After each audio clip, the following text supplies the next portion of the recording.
My name is Brianne Widman, and this is my Read Aloud for SED 425.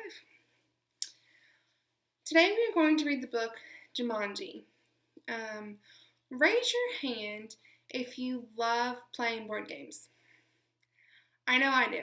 I love playing board games. I love spending time with friends and family playing board games. So now raise your hand if you've ever played a board game without reading the instructions first. This is the first time you've played it and you didn't read the instructions. What happened? What happened when you didn't read the instructions? Did you have to go back in the middle of the game and read them? Or were you able to finish the game without reading the instructions at all? Since I love board games, we are going to read this book called Jumanji. And just looking at the cover of this book, what do we think this book is about? So we've been talking about board games, and then we see on this cover a couple of rhinos. Looks like they're getting into some mess. So let's think about this cover as we're reading the book. Jumanji, written and illustrated by Chris Van Allsburg.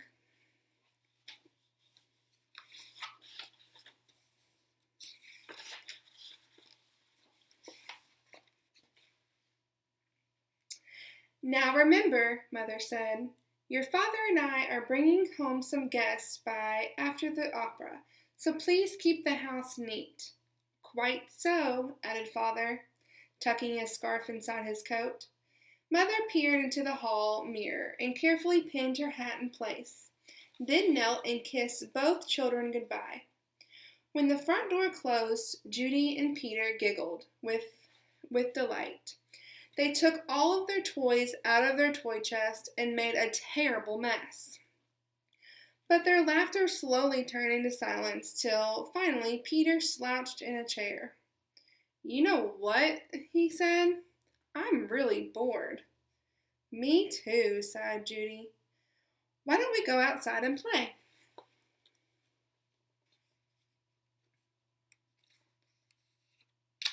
So their parents said they were bringing home some guests by after the opera. But Judy and Peter took out all of their toys. What do we think is going to happen with all those toys and people are coming over afterwards? So let's think about that too. Peter agreed, so they set out across the street to the park. It was cold for November. The children could see their breath like steam. They rolled in the leaves, and when Judy tried to stuff some leaves down Peter's sweater, he jumped up and ran behind a tree. When his sister caught up with him, he was kneeling at the foot of the tree, looking at a long, thin box. What's that? Judy asked. It's a game, said Peter, handing her the box. Jumanji, Judy read from the box. A jungle adventure game. Look, said Peter, pointing to a note taped to the bottom of the box. In a childlike handwriting were the words free game. Fun for some, but not for all. P.S. Read instructions carefully. Want to take it home? Judy asked. Not really, said Peter.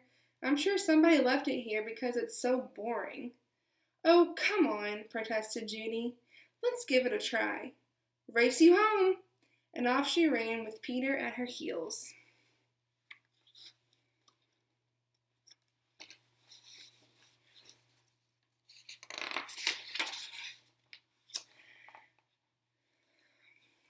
At home, the children spread the game out on the card table.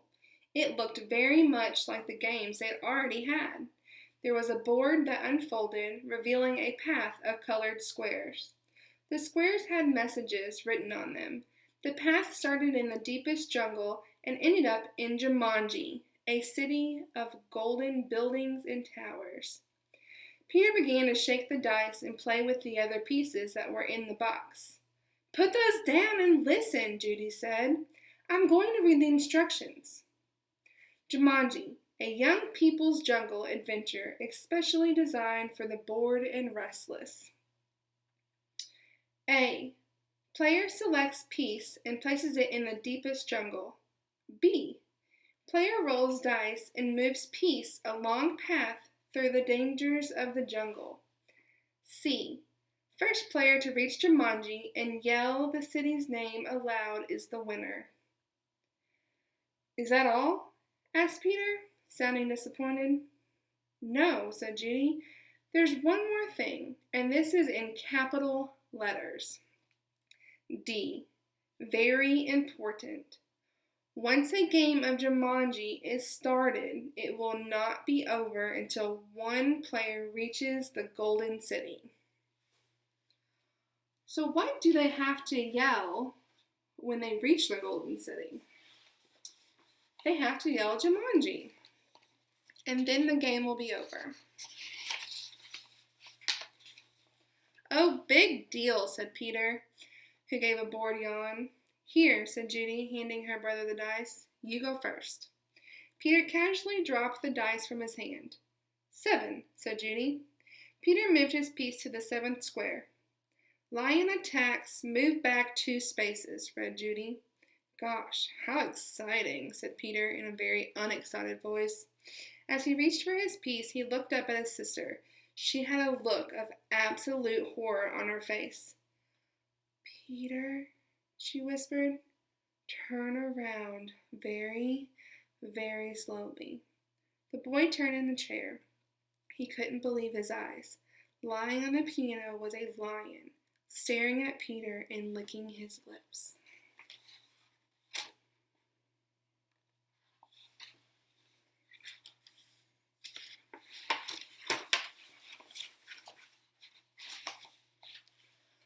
The lion roared so loud it knocked Peter right off of his chair.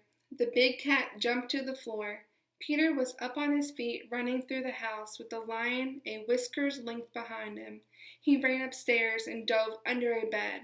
The lion tried to squeeze under, but he got his head stuck. Peter scrambled out, ran from the bedroom, and slammed the door behind him. He stood in the hall with Judy, gasping for breath. I don't think, said Peter in a gasp of air, that I want to play this game anymore. But we have to, said Judy as she helped Peter back downstairs. I'm sure that's what the instructions mean.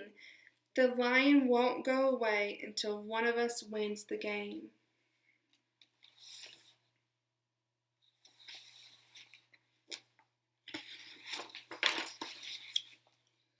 Peter stood next to the card table. Can't we just call the zoo and have him taken away? From upstairs came the sounds of growling and clawing at the bedroom door. Or maybe we could wait until Father comes home? No one would come from the zoo because they wouldn't believe us, said Judy. And you know how upset Mother would be if there was a lion in the bedroom. We started this game and now we have to finish it. Peter looked down at the game board. What if Judy rolled a 7? Then there would be 2 lions. For an instant, Peter thought he was going to cry. Then he sat firmly in his chair and said, Let's play. Judy picked up the dice, rolled an 8, and moved her piece. Monkeys steal food, miss 1 turn, she read. From the kitchen came the sounds of banging pots and pans and falling jars. The children ran in to see a dozen monkeys tearing their room apart.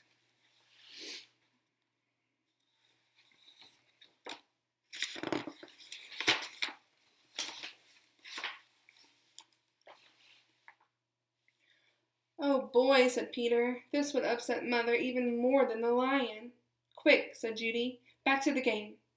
Peter took his turn. Thank heavens he landed on a blank space. He rolled again. Monsoon season begins. Lose 1 turn. Little raindrops began to fall in the living room. Then a roll of thunder shook the walls and scared the monkeys out of the kitchen. The rain began to fall in buckets as Judy took the dice. So as we're reading this, we see that every time they land on a space that has something in it, that actually comes to life. So we saw the lion, the monkeys, and now the monsoon. God gets lost, lose 1 turn. The rain suddenly stopped. The children turned to see a man hunched over a map. "Oh dear," I say. "Spot of bad luck now," he mumbled. "Perhaps a left turn here, then no, a right turn here? Yes, absolutely. I think a right turn, or maybe—" "Excuse me," said Judy, but the guide just ignored her. "Around here, then over, no, over here, and around this, yes, good. But then, Judy shrugged her shoulders and handed the dice to Peter. 4, 5, 6, he counted. Bitten by a testy fly, contract sleeping sickness, lose 1 turn. Judy heard a faint buzzing noise and watched a small insect land on Peter's nose. Peter lifted his hand and brushed the bug away, but then stopped, gave a tremendous yawn, and fell asleep. His head hit the table. "Peter, wake up!" cried Judy, but it was no use. She grabbed the dice and moved to a blank. She rolled again and waited in amazement. Rhinoceros stampede. Go back 2 spaces. As fast as he had fallen asleep, Peter awoke. Together they listened to a rumble in the hallway. It grew louder and louder. Suddenly a herd of rhinos charged through the living room and into the dining room, crushing all the furniture in their path. Peter and Judy covered their ears as sounds of splintering wood and breaking china filled the house. Do we think that their parents are going to be very happy about all of this if they come home and see a lion in the bedroom or monkeys in the kitchen? I don't think so. Peter gave the dice a quick tumble. Python sneaks into camp. Go back 1 space. Judy shrieked and jumped up on her chair. "Over the fireplace," said Judy. Judy sat down again, nervously eyeing the 8-foot snake that was wrapping itself around the mantel clock. The guide looked up from his map, took 1 look at the snake, and moved to the far corner of the room, joining the monkeys on the couch.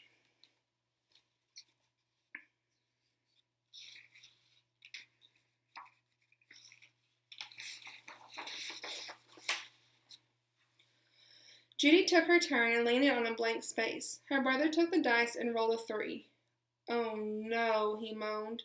"Volcano erupts. Go back 3 spaces." The room became warm and started to shake a little. Molten lava poured from the fireplace opening. It hit the water on the floor and the room filled with steam. Judy rolled the dice and moved ahead. Discover shortcut. Roll again. "Oh dear," she cried. Judy saw the snake unwrapping itself from the clock. "If you roll a 12, you can get out of the jungle," said Peter.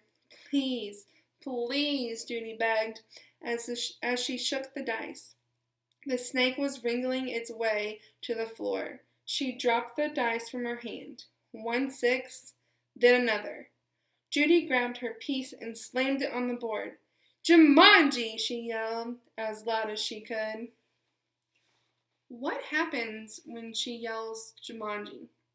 We read that earlier in the story.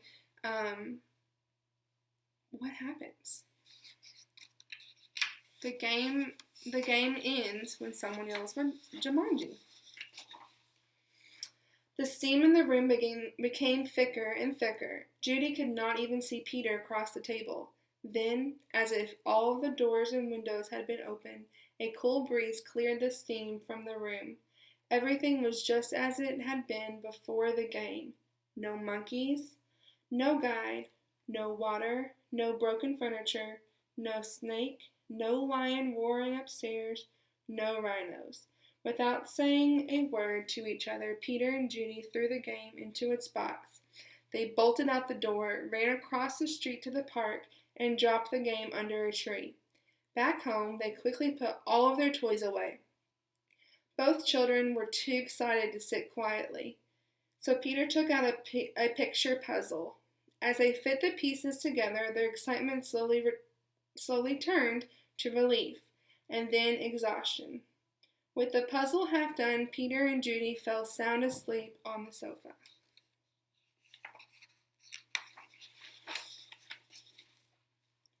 Wake up, dears, Mother's voice called. Judy opened her eyes. Mother and Father had returned and their guests were arriving. Judy gave Peter a nudge to wake him. Yawning and stretching, they got to their feet. Mother introduced them to some of their guests, then asked, "Did you have an exciting afternoon?" "Oh, yes," said Peter. "We had a flood, a stampede, a volcano. I got sleeping sickness," and Peter was interrupted by the adults' laughter. "Well," said Mother, "I think you both got sleeping sickness. Why don't you go upstairs and put your pajamas on? Then you can finish your puzzle and have some dinner."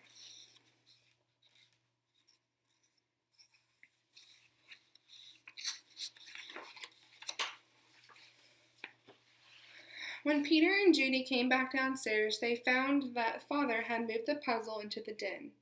While the children were working on it, one of the guests, Miss Budwing, brought them a tray of food. "Such a hard puzzle," she said to the children. "Daniel and Walter are always starting puzzles and never finishing them." Daniel and Walter were Miss Budwing's sons. They never read the instructions either. "Oh well," said Miss Budwing, turning to rejoin the guest. "I guess they'll learn." Both children answered, "I hope so," but they weren't looking at Miss Budwing. They were looking out the window. Two boys were running through the park. They were Danny and Walter Budwing, and Danny had a long, thin box under his arm. The end. So, we saw on the last page that those two sons of Mrs. Budwing were carrying a long, thin box under their arm. What do you think that long, thin box was? Do you think that it was the Jumanji game that they found in the park? And do you think that they're going to follow the instructions and read the instructions before starting the game?